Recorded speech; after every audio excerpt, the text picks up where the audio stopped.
What's up, designers? Welcome back to the studio. Get your pencils out, and if you haven't had to do this yet, you could use your X-Acto blade to sort of put an edge back on your drawing medium. I'm using these charcoal pencils, and they get really dull really fast, and so I'm usually sharpening these things fairly often. You'll find that with your softer pencils, you have to do the same thing.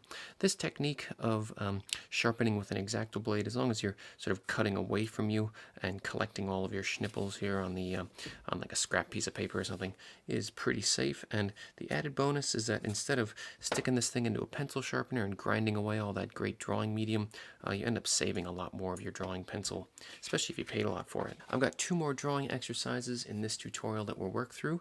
The first one is distorted forms. In a previous tutorial, we talked about how you might approach distorting a plane, like for example taking a plane and maybe folding that plane in half, or maybe for that matter taking that same plane and bending it.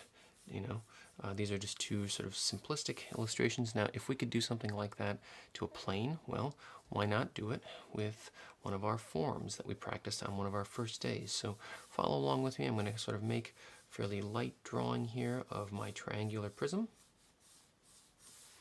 And I'm going to choose a point off to the side. Now, essentially what I'm going to do is take this point for where all of my 3 sides sort of come together, and I'm going to bend it down and end down here. For that, I'll start here at my point and just kind of bring these edges right back down to the base itself.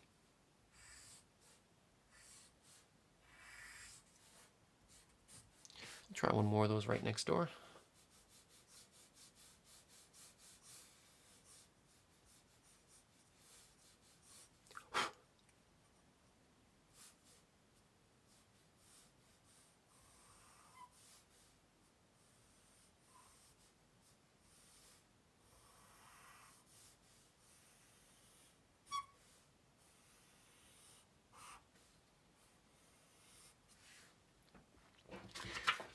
Let's try distorting something different. Let's try distorting a block or a plane, right? I'm going to use a plane here and give that plane some thickness. Extrude it into a rectangular solid.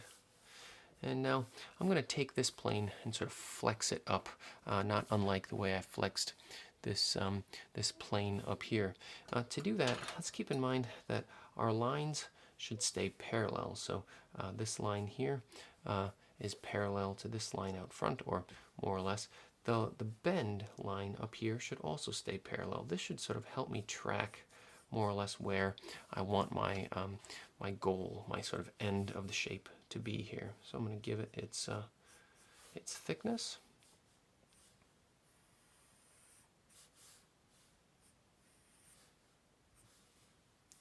And then I need to sort of flex this same edge up from the bottom.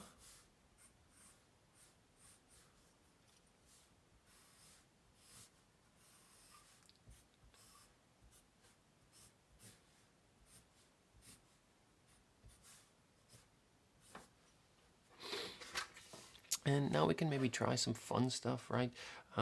Just because we've only been working with these fairly simple shapes, what if we took a big thick block and split it?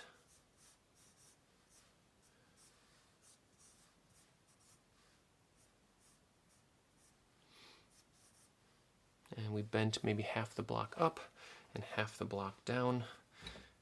Let's see here, I've got my parallel.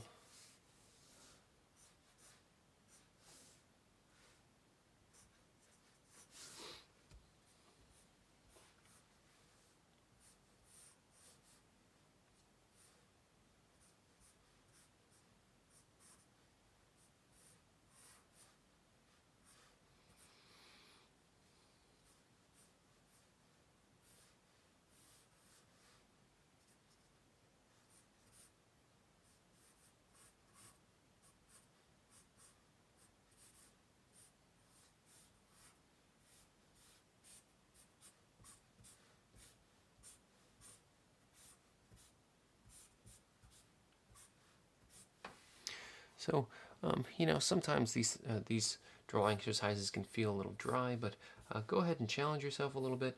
Take any one of our basic solid forms and see what sort of distortions you can bring into it.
Once you have a full page of distorted forms, we're wrapped up for that day. So let's try another one.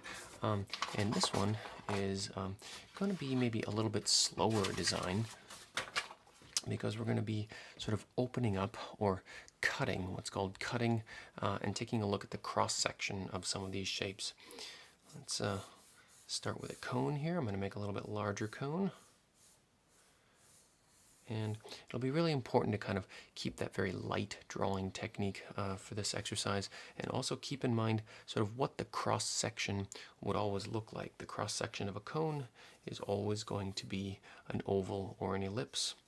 And if I sliced right through this cone, I would have a piece removed, and I would sort of create a small truncated cone at the base, and then sort of a squatty cone at the top.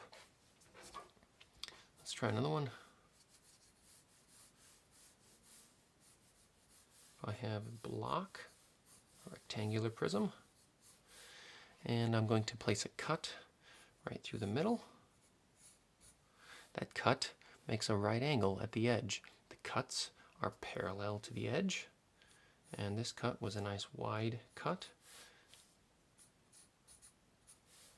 And what I would also reveal then is that this back block has a bottom edge and a back corner.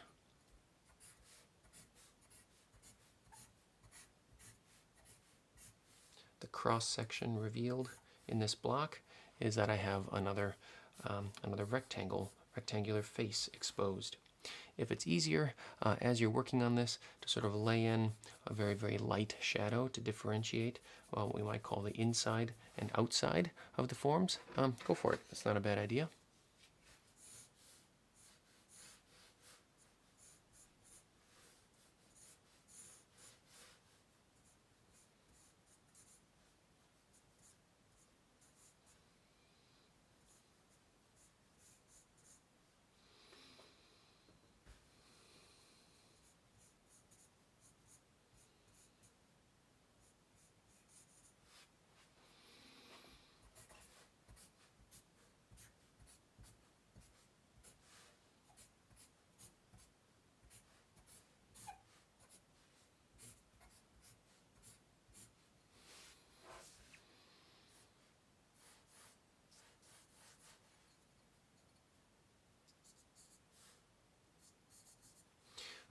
Each one of these cuts that I've been working on so far has been a fairly clean cut. We can do diagonal off-axis cuts, or even breaks.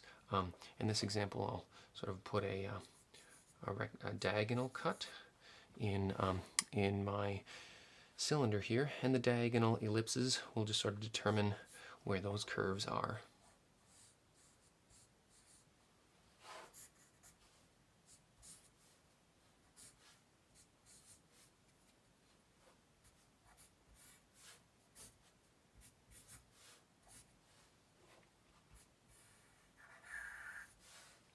If some of these more basic forms are a little too easy for you, step it up a little bit to start to think about how you might divide up a sphere.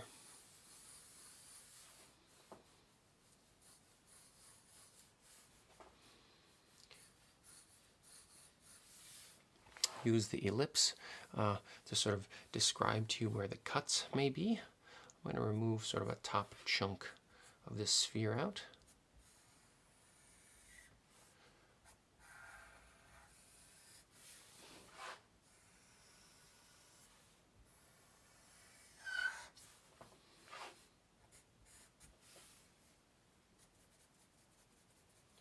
And the shading sort of helps reveal the inside-outside.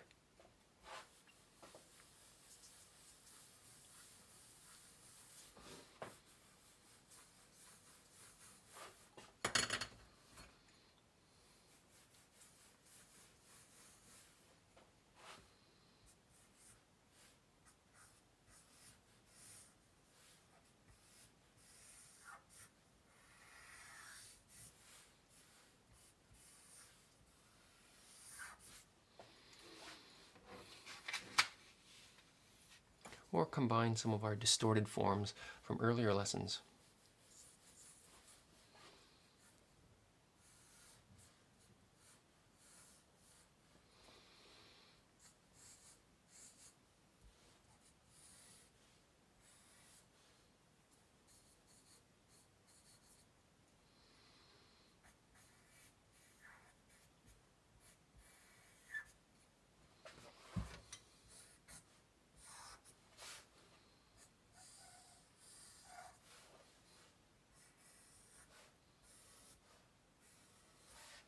If you want to introduce some more complex cuts, you can use multi-angled cuts, like for example, taking off a corner of a box, or maybe a cut that sort of moves diagonally through a space,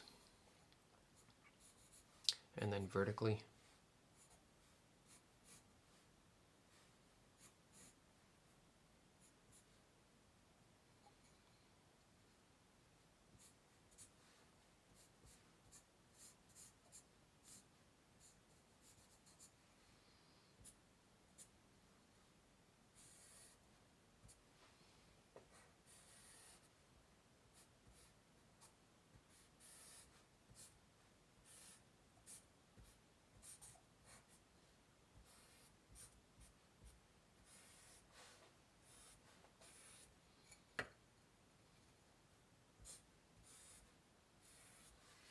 So fill a page with these sort of complex cut forms, and I'll catch up with you guys in the studio.